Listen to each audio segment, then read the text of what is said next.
आज हम लोग क्वेश्चन नंबर 11 करेंगे।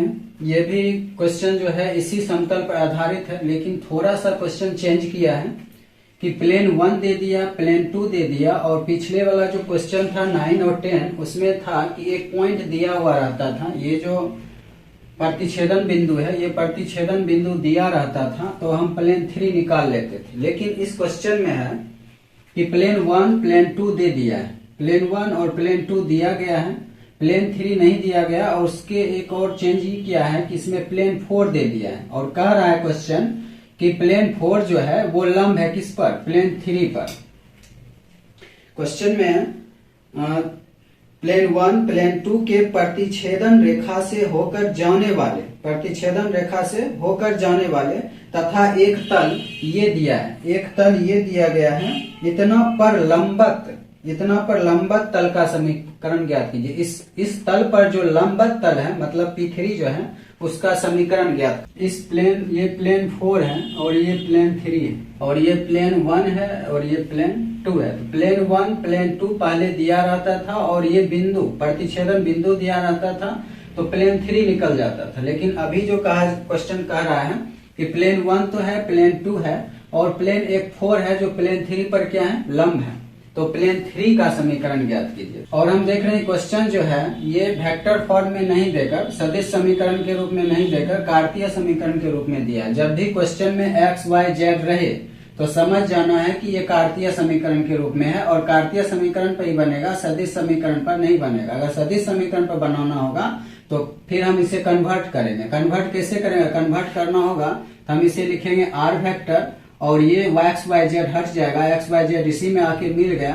अब हम यहाँ पर हम लिख सकते हैं i plus j plus k बराबर 1। ये हो गया वेक्टर फॉर्म। लेकिन हम सदिश, जब क्वेश्चन कार्तीय समीकरण दिया हो गया है तो हम कोशिश करेंगे कि कार्तीय समीकरण नहीं बनाए, क्योंकि अगर वेक्टर फॉर्म में अगर करेंगे तो सबको फिर चेंज करना पड़ेगा तब इस नियम पर। तो प्लेन 3 निकालने के लिए जो फॉर्मूला है कार्तीय समीकरण का है वो हम लगाएंगे, जैसे हम पहले 9 और 10 में लगाए थे, सेम उसी तरह यहाँ पर फॉर्मूला यूज करना है। तो प्लेन 3 इक्वल टू फॉर्मूला होता है a1 plus lambda a2 x plus b1 plus lambda b2 y और c1 plus lambda c2 z equal to d1 plus lambda d2।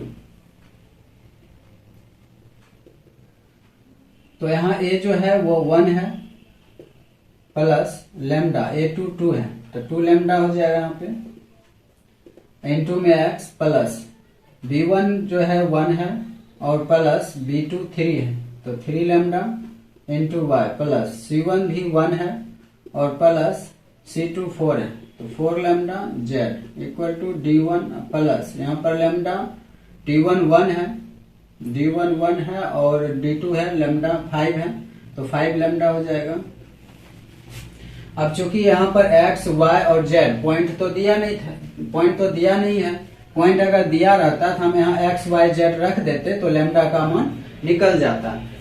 Point के बदले में एक प्लेन 4 दे दिया। अब हम लिखेंगे चूंकि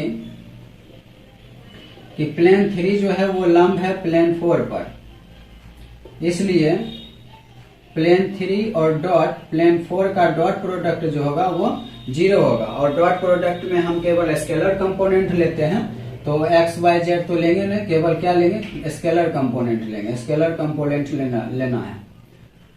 तो प्लेन 3 के लिए जो हो गया स्केलर कंपोनेंट ये और ये लेना है, तो 1 plus 2 lambda plus 1 plus 3 lambda plus 1 plus 4 lambda, और डॉट इसका करना प्लेन 4 के साथ। प्लेन 4 है x minus y plus z equal to 0, तो उधर 0 ही रखना है, इसलिए ये वाला पार्ट जो है d वाला पार्ट वो नहीं देना है, क्योंकि वो देंगे भी तो 0 से गुना होकर 0 हो जाएगा। अब इसे सॉल्व कर लेते हैं। पहले डॉट प्रोडक्ट निकालते हैं। डॉट प्रोडक्ट में केवल x y गुना होता है, तो यहाँ पर x y लिख ही देते हैं, जब डॉट करेंगे तो वो अपने आप हट जाएगा। तो x y और z, तो इसका जो है प्लेन 3 का डॉट प्रोडक्ट निकालना है इसके साथ। तो x हट जाएगा, इसका जो स्केलर कंपोनेंट उससे गुना होगा, तो 1 + 2 लैम्डा को 1 से गुना करेंगे तो 1 + 2 लैम्डा आएगा। उसके बाद प्लस, इसको माइनस बार पढ़े, यहाँ माइनस है तो प्लस माइनस माइनस हो जाएगा, यहाँ पे plus minus minus 1 + 3 lambda plus 1 और 1 + 4 लैम्डा इक्वल टू 0। यहाँ 1 देने से कोई फायदा, गुना होने पर उतना ही रहेगा। 1 + 2 lambda minus 1 plus minus minus 3 lambda plus 1 + 4 lambda equal to 0। ये +1 -1 कैंसिल हो जाएगा और यहाँ पर ये हो जाएगा 4 और 2 6 लैम्डा, 6 लैम्डा में से 3 लैम्डा गया, 3 लैम्डा बचेगा और ये प्लस में उधर जाएगा तो -1 में, एक ही अंक इधर है तो उधर जाएगा और लैम्डा का मान यहाँ से निकल गया 1/। और लैम्डा का मान आ गया है, इसे समीकरण 1 मान लेंगे क्योंकि हमें P3 का यानी प्लेन 3 का समीकरण चाहिए। प्लेन 4 का तो दिया हुआ था, प्लेन 1 है, प्लेन 2 है, प्लेन 3 का समीकरण निकालना है। ये तो प्लेन 3 का ही समीकरण है, इसे समीकरण हम 1 मान लेते हैं। अब लैम्डा का मान समीकरण 1 में रखने, तो लैम्डा का मान समीकरण 1 में रख देते हैं। P3 = 1 + 2 lambda x plus 1 + 3 lambda y और plus 1 + 4 lambda z equal to 1 + 5 lambda. तो 1 + 2 लैम्डा का मान कितना है -1/3 इंटू में x प्लस 1 + 3 गुने -1/3 y प्लस 1 + 4 गुने -1/3 1 + 5 और लैम्डा का मान -1/3। 1 प्लस माइनस माइनस हो जाएगा, 2 एकम 2/3 इंटू में x प्लस 1 प्लस माइनस, ये 3 से 3 कैंसिल हो जाएगा तो यहाँ -1 बचेगा, y plus 1 plus minus minus और 4/3 और यहाँ पे z 1 प्लस माइनस माइनस 5/3, 3 एकम 3, 3 में से 2 जाएगा तो 1 बचेगा, 1/3x। ये तो +1 -1 कैंसिल ही हो जाएगा तो y खत्म हो जाएगा, यहाँ 3 एकम 3 या 3 में से 4 गया तो -1 बचेगा, -1/3z और 3 में से 5 जाएगा तो -2/3। दोनों तरफ से 3 ले लेते हैं एलसीएम, तो यहाँ x - z बचेगा, x - z और -2/3, 3 हटा देंगे तो ये बच जाएगा x - z और ये माइनस में इधर आएगा तो प्लस में हो जाएगा और इक्वल टू 0। ये प्लेन 8 है, दो समतलों के बीच का कोण ज्ञात करना है। तो इसमें 2 प्लेन दिया गया है, प्लेन 1 और प्लेन 2, और इसके बीच का कोण निकालने के लिए इस दोनों पर अभिलंब एक खींचा गया है। तो ये 90 डिग्री है, तो ये वाला कोण और ये कोण दोनों क्या हो जाएगा 90 हो जाएगा। अगर हम इस कोण को, इसमें हम देख रहे हैं कि एक चतुर्भुज बन रहा है, एक चतुर्भुज बन रहा है, तो चारों कोणों का योगफल कितना होगा 360 डिग्री होगा। तो 90 तो ये हो गया, 90 ये हो गया 180, और अगर हम और ये दोनों मिलकर भी 180 होगा। तो अगर हम इसे थीटा मान लेते हैं तो ये क्या हो जाएगा 180 माइनस थीटा हो जाएगा। ठीक, ये दोनों लंब है तो ये 90 होगा, तो 180 तो हो ही गया दोनों मिलके। अब ये दोनों मिलके 180 होगा, तो एक को हम थीटा मान लिए और एक को हम 180 माइनस थीटा मान लिया। अब हम देख रहे हैं कि ये जो लाइन है, ये लाइन और इस पर ये रैखिक युग्म है। अगर 180 माइनस एक थीटा है, दोनों हम जानते हैं कि रैखिक युग्म का मान कितना होता है 180। अगर एक 180 माइनस थीटा है तो ये कितना होगा थीटा होगा, तो हम इसे थीटा मान लेते हैं। तो जब भी इसमें जो कोण निकाला जाएगा वो न्यून कोण निकाला जाएगा। तो न्यून कोण से मतलब है, अधिक कोण से मतलब नहीं है। तो जो बाहरी कोण बन रहा है वो कोण निकालना है। तो ये थीटा का मान निकालना है और यही कोण है। अब हम जानते हैं कि डॉट प्रोडक्ट में जो होता है, अगर n वेक्टर और dot n2 vector, n1 vector और डॉट में n2 वेक्टर है, n1 वेक्टर और डॉट में n2 वेक्टर है, तो इसका जो फॉर्मूला होगा कोण निकालने का वो इस तरह से हम लिखते हैं। n1 डॉट n2 का जो फॉर्मूला होता है कोण के लिए, वो n1 का मैग्नीट्यूड, n2 का मैग्नीट्यूड, और इसमें cos थीटा लिया जाता है डॉट प्रोडक्ट में। अब यहां से थीटा निकालना है, तो n1 n2 और ये गुणा में है तो इधर आ जाएगा भाग में,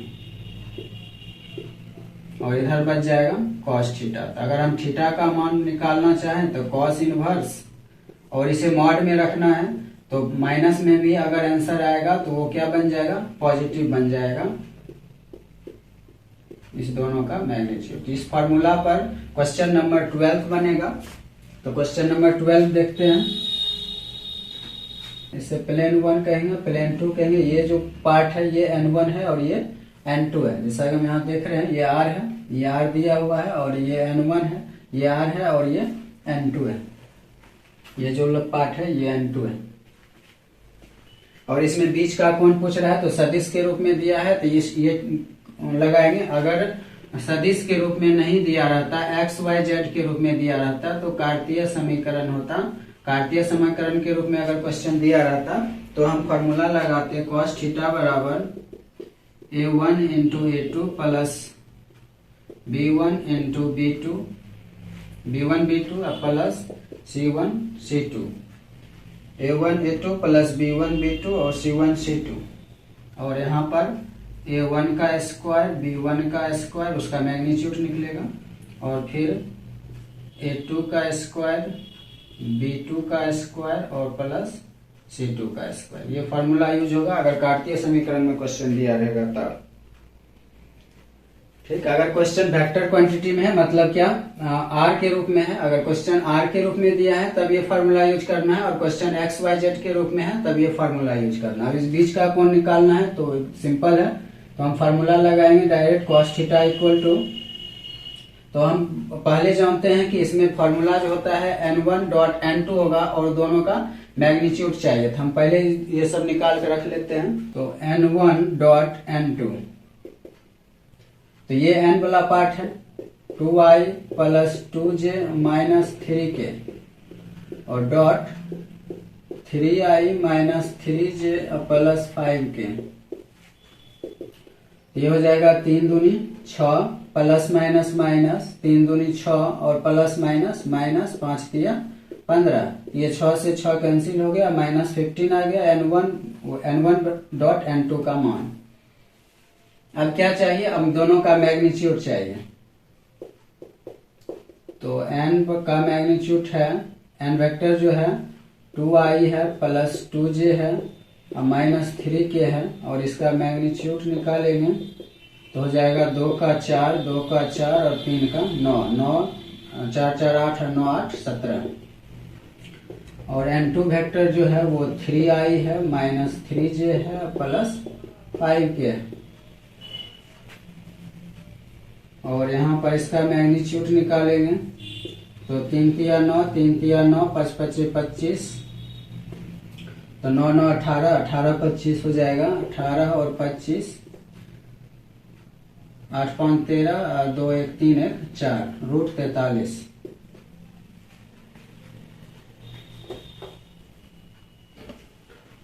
अब cos थीटा का फॉर्मूला लगा देते हैं n1 डॉट n2 बटे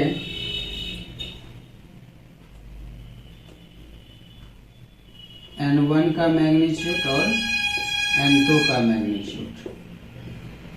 तो cos थीटा बराबर n1 n2 कितना आया है, n1 डॉट n2 आया है माइनस 15, अब बटे इसका मैग्नीट्यूड रूट 17 और इसका रूट 43।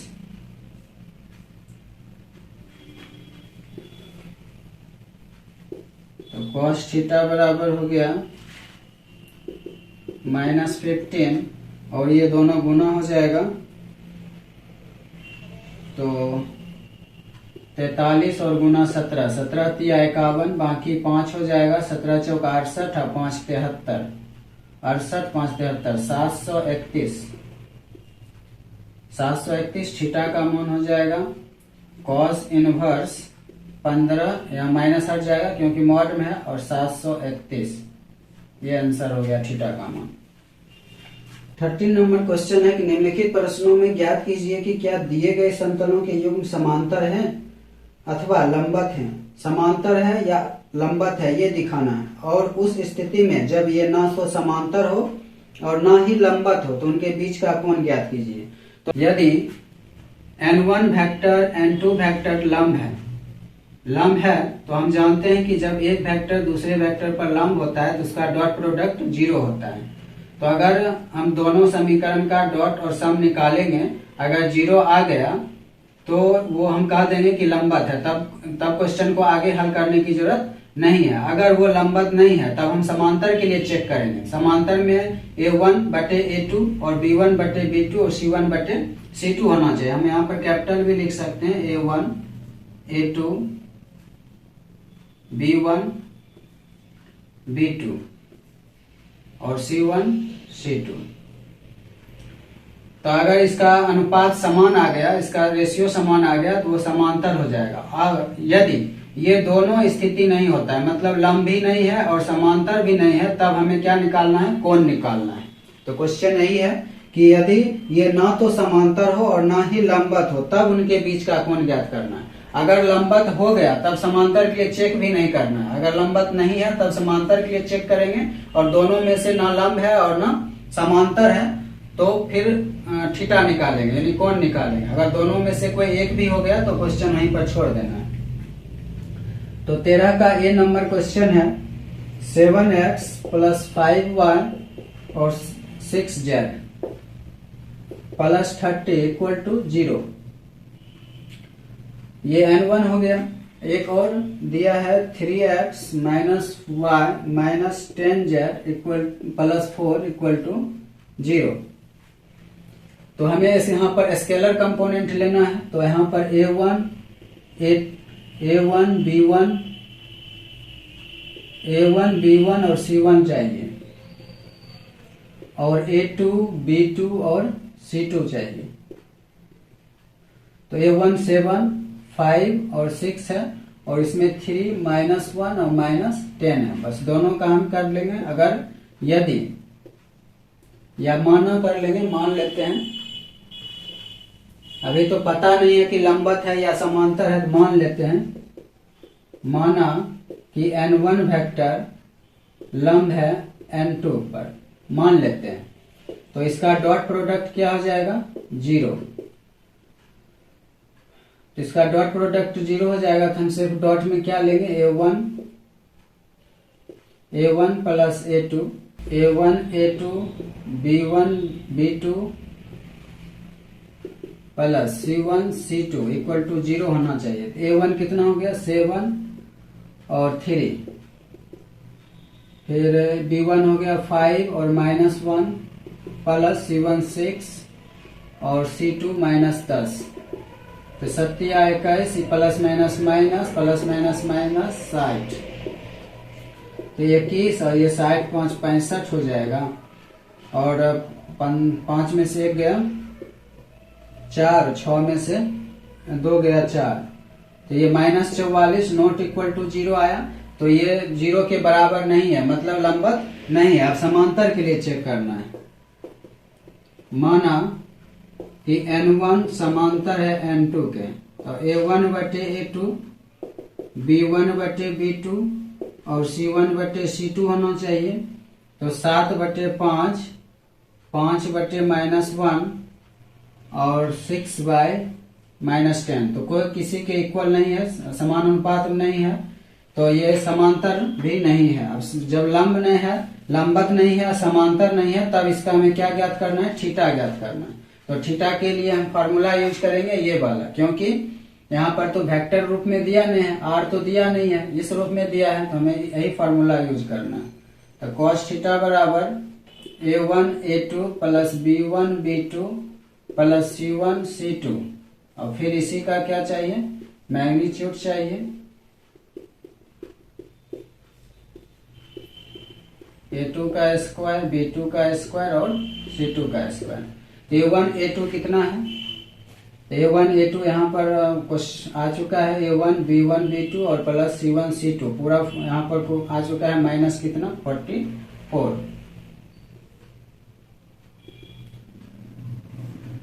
और इसका मैग्नीट्यूड निकाल लेंगे तो हो जाएगा 7 का 49, 25 और 36, 9 6 15, 15 6 21, बाकी 2 और 4 2 6, 6 3 9 2 11, 111 और 9 5 14, 14 6 20 ना, बाकी 2, 4 2 6 3 9 और 9 2 11, 110। और इसका हो जाएगा 10 एकम 10, 3 तिया 9, 1 का स्क्वायर 1 और 10 का 100, ये भी हो जाएगा 110 cos थीटा बराबर। तो cos थीटा बराबर ये -44 और ये √110 √110 110 हो जाएगा। हम इसे काट देंगे तो cos थीटा तो बाहर निकलेगा तो पॉजिटिव हो जाएगा। तो ये हम 22 काट देते हैं, 22 दूनी 44 और 22 पचे 110, 22 दूनी 144 और 22 पचे 110। तो थीटा का मान हो जाएगा cos इनवर्स 2/5। तेरह का बी नंबर क्वेश्चन है 2x + y 3z - 2 = 0 और x - 2y + 5 = 0। तो यहाँ हम लिख लेंगे a1 b1 और c1, ऐसे लिख लेते हैं। a1 = 2, b1 = 1 और c1 = 3, a2 = 1, b2 = -2 और c, और यहाँ पर z तो है नहीं, इसमें x y z है, इसमें x है y है और z नहीं है, इसमें c1 नहीं होगा, c2 नहीं होगा। a1 2 हो गया, b1 1 हो गया और c1 3 हो गया, इसमें a2 1 और b2 -2 बस। अब हम लिखेंगे माना कि n1 वेक्टर लंब है n2 वेक्टर पर, तो इसका डॉट प्रोडक्ट क्या आना चाहिए? 0 आना चाहिए। तो करके देख लेते हैं। a1 a2 b1 b2 और c1 c2 = 0। तो a1 2 है और a2 1 है, b1 1 है और ये -2 है और c1 3 है और ये है नहीं, तो 0 = 0। ये 2 हो गया, -2 + 0 = 0, ये 2 2 कट गया, 0 = 0। तो ये लंबवत हो गया, तो आगे अब इस हल नहीं करना है। अतः n1 लंब n2 है।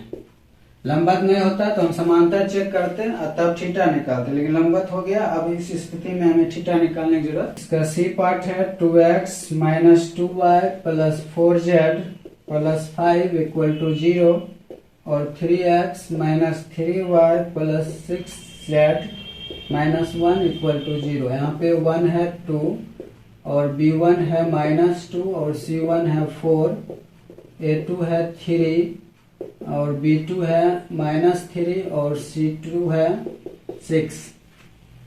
तो माना कि n1 वेक्टर लंब है n2 पर, तो इसका डॉट प्रोडक्ट 0 होना चाहिए। तो a1 a2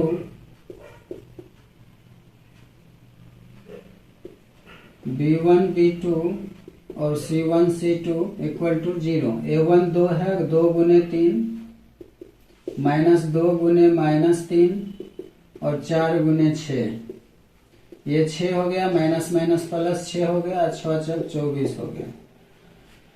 तो 6 6 12 24 36, ये नॉट इक्वल टू 0 है, अतः ये लंबवत नहीं है। अतः समीकरण लंबवत नहीं है। तो हम चेक करते हैं समांतर के लिए। माना n1 समांतर n2, तो a1 बटे a2 होना चाहिए, b1 बटे b2 होना चाहिए और c1 बटे c2 होना चाहिए। 2/3 -2 बटे -3 और 4/6, 2 दूनी 4 और 2 तिया 6, माइनस माइनस कैंसिल। तो इसका ये तीनों समान अनुपात में है, अतः समीकरण समांतर है। अब समांतर है तो हमें थीटा ज्ञात नहीं करना है। यही आंसर हो गया। 0 यहाँ पर A1 है 2, B1 है -1 और C1 है 3, A2 2, B2 -1 और C2 3। माना N1 वेक्टर लंब है N2 वेक्टर को, तो इसका जो डॉट प्रोडक्ट होगा 0 होगा। तो A1 A2 B1 B2 plus C1 C2 equal to 0। तो 2 इंटू 2 -1 और 3 इंटू 3, 2 दूनी 4, माइनस माइनस प्लस हो जाएगा। 1 को 1 से गुना करेंगे 1 और 3 दिया 9, 9 4 13 1 14। ये नॉट इक्वल टू 0 हुआ, अतः समीकरण लंबवत नहीं है। लंबवत नहीं है। पैरेलल के लिए देख लेते हैं। माना N1 वेक्टर पैरेलल N2 है, तो